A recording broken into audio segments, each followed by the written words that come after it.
fue el retraso? Da igual, David, no tendría que haber decidido que vinieras. Vamos a hablar, va. Vamos a sentarnos.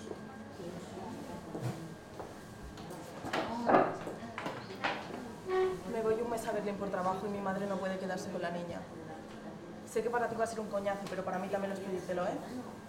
Déjame a la niña, en serio, me la quedo yo. No sé si esto ha sido buena idea. Que sí, déjame a la niña, Carolina, de verdad. Además, la semana que viene se estrena mi nueva obra y será muy guay, iremos juntos.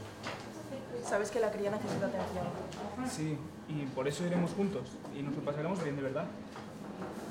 Está bien, pues acabo de hacer las maletas y te las llevo a las 4. Vale. Vamos, cariño.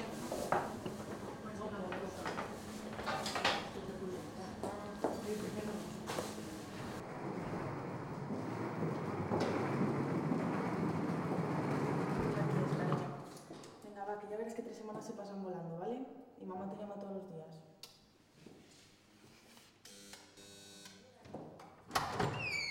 Ah, hola, pasa, pasa. Estoy muy liado con el curro, me tengo que ir, ¿vale? Por viaje.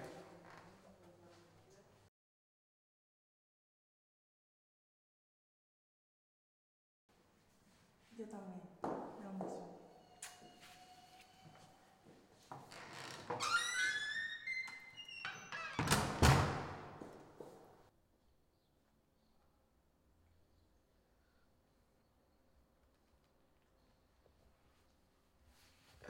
Bueno, aquí tienes el mando.